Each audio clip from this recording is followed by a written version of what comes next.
കൊച്ചിയിൽ തട്ടുകടകളെയും വലച്ച പാചകവാതക പ്രതിസന്ധി. പല തട്ടുകടകളുടെയും പ്രവർത്തനം അവസാനിച്ചു. മറ്റു ചില കടകൾ ഇന്നു മുതൽ അടയ്ക്കും. ഹോസ്റ്റൽ മെസ് അടക്കം പൂട്ടിയതോടെ വിദ്യാർത്ഥികളും പ്രതിസന്ധിയിലാണ്.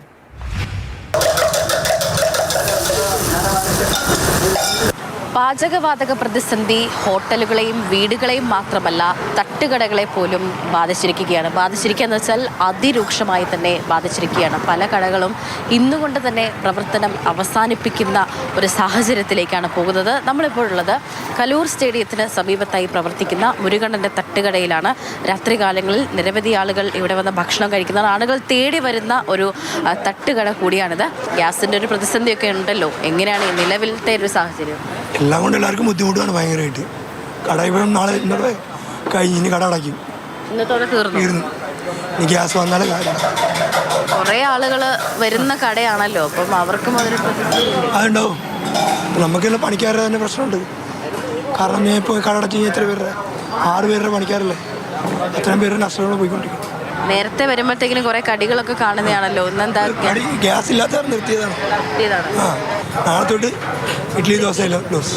അതിന് നേരത്തെ ഇവിടെ വരുമ്പോഴേക്കും ഇവിടെ മുഴുവൻ പലഹാരങ്ങളൊക്കെ നിറഞ്ഞിരിക്കുകയായിരുന്നു. എങ്ങനെയാണ് നാളെ തൊട്ട് എന്ത് ചെയ്യുന്ന ഒരു ആശങ്കയുണ്ടോ? ആശങ്കയുണ്ട്. കാരണം നമ്മുടെ ഇവിടെ മെസ്സ് എല്ലാം അടച്ചേക്കുവാണ്. അപ്പോൾ ജോലി ചെയ്യുന്നതാണ്? ഞങ്ങൾ വർക്കിംഗ് ആണ്. ഡെയിലി പുറത്തുനിന്ന് കഴിക്കുന്നവരാണ്? ഇല്ല, നമ്മൾ ഹോസ്റ്റൽ മെസ്സായിരുന്നു. അപ്പോൾ ഇവിടെ നമ്മൾ ഇടയ്ക്കിടയ്ക്ക് വരാറുണ്ട്. ഫുഡ് നമുക്ക് അറിയാവുന്ന സ്ഥലമാണ്. അപ്പോൾ അത് ഇങ്ങോട്ട് വന്ന് തൊട്ട് മുരുകണ്ണനും ഇല്ല. അറിയില്ല എന്ത് ചെയ്യുന്ന അറിയില്ല. ഇങ്ങനെ അടയ്ക്കാൻ തുടങ്ങിക്കഴിഞ്ഞാൽ പിന്നെ നമ്മളൊക്കെ ബുദ്ധിമുട്ടാവും.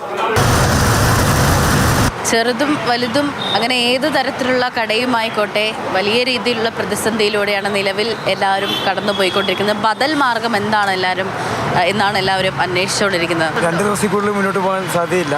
ഞങ്ങൾ ഓൾറെഡി 2 നേരത്തെ എടുത്തു വെച്ചിരുന്ന കാരണം മാത്രമേ ഞങ്ങൾക്ക് മുന്നോട്ട് പോകാൻ പറ്റുള്ളൂ. കൂടി വന്നാൽ നാളെ അല്ലെങ്കിൽ മറ്റന്നാൾ ക്ലോസ് ചെയ്യേണ്ടി വരും. ഇതുകൊണ്ടുള്ള ജീവിതം കൊണ്ടാണ് ഞങ്ങൾ മുന്നോട്ട് പോകുന്നത്. ചെറിയ തട്ടുകട ആയതുകൊണ്ട് വിറകടുപ്പ് എന്നുള്ളത് നമുക്ക് സാധിക്കില്ല. ദിവസത്തിനുള്ളിൽ ഗ്യാസ് കിട്ടിയില്ലെങ്കിൽ കട അടയ്ക്കും. ഇതിപ്പോൾ ഇന്നല്ലെങ്കിൽ നാളെ നമുക്ക് പരിഹരിക്കാൻ പറ്റുമെന്ന് നമ്മുടെ വിശ്വാസം. ശരിയല്ലേ? പരിഹരിക്കപ്പെടണം. ചേട്ടാ, നേരത്തെ കട അടച്ചോ? നേരത്തെ അടച്ചു. കൂടുന്ന ഇവിടെ പരിപാടി അങ്ങനത്തെ പരിപാടിയാണ്. ഗ്യാസില്ല കാരണം 2-3 ദിവസം ഞാൻ തുറന്നില്ല. എന്നാ തുറന്നത് ആവശ്യത്തിനുള്ള വരുമാനം എത്തുന്നതാണ് കടയിൽ. അതെ, ഇതുകൊണ്ടാണ് ജീവിക്കുന്നത്. അതെ, വേറെ വരുന്ന ദിവസങ്ങളിൽ ഗ്യാസ് കിട്ടിയില്ലെങ്കിൽ എന്ത് ചെയ്യും? കിട്ടിയില്ലെങ്കിൽ അതന്നെ പറഞ്ഞത് ഉള്ള കഞ്ഞിയെ കുടിക്കുക. കുറച്ച് ലോട്ടറി ആയിട്ട് വരും, ലോട്ടറി കച്ചവടം ചെയ്യും, അങ്ങനെ പോകും. ചേട്ടൻ പറഞ്ഞതുപോലെ തന്നെ ഉടൻ തന്നെ പരിഹരിക്കപ്പെടണം. അത് എല്ലാവരുടെയും ആവശ്യമാണ്. കാരണം ഇതൊരാളെ മാത്രം ബാധിക്കുന്ന ഒരു പ്രശ്നമല്ല. സുജോ എഡ്വേർഡിനൊപ്പം സ്നേഹമോൾ നൈനാൻ, മാതൃഭൂമി ന്യൂസ്, കൊച്ചി. ഈ മനുഷ്യരുടെയൊക്കെ മനസ്സിൽ എത്ര ആത്മവിശ്വാസം ഉണ്ടെന്ന് കൂടി മനസ്സിലാക്കൂ. അത് നമുക്കും ഒരു പാഠമാണ്. ഇനി വന്നാൽ എന്താ ചെയ്യുക? കുറച്ച് കഞ്ഞി കുടിക്കും, കുറച്ച് ലോട്ടറിയൊക്കെ ആയിട്ട് വരും, അത് വിൽക്കും, വീട്ടിൽ പോവും.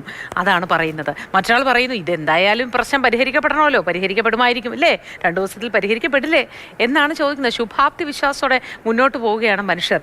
ഫ്രാങ്ക്ലിൻ കുറേ നേരമായ ഒരു കാര്യം പറയുന്നു. ഭാര്യയ്ക്ക് ശ്വാസകോശ പ്രശ്നമുള്ളതുകൊണ്ട് വിറകടുപ്പിലെ പാചകം അത് നടക്കില്ല, ഗ്യാസിനെയാണ് ആശ്രയിക്കുന്നത്. ഇനി അതും തീർന്നാൽ എന്തു ചെയ്യുമെന്ന ആശങ്കയാണ് ഫ്രാങ്ക്ലിൻ പങ്കുവയ്ക്കുന്നത്. ഫ്രാങ്ക്ലിൻ, ബദൽ മാർഗ്ഗങ്ങൾ നമുക്ക് സ്വീകരിക്കാവുന്നതേ ഉള്ളൂ. പഴങ്ങളും പച്ചക്കറികളും അങ്ങനെ വേവിച്ച് കഴിക്കേണ്ടതില്ലാത്ത പദാർത്ഥങ്ങളിലേക്ക് നമുക്ക് ഈ കാര്യങ്ങൾ മാറ്റി ചിന്തിക്കാവുന്നതേ ഉള്ളൂ. അത്രത്തോളം വലിയ പ്രശ്നത്തിലേക്ക്, ഗുരുതര പ്രശ്നത്തിലേക്ക് പോവില്ല എന്ന ശുഭാപ്തി വിശ്വാസം കൈവിടാതിരിക്കും.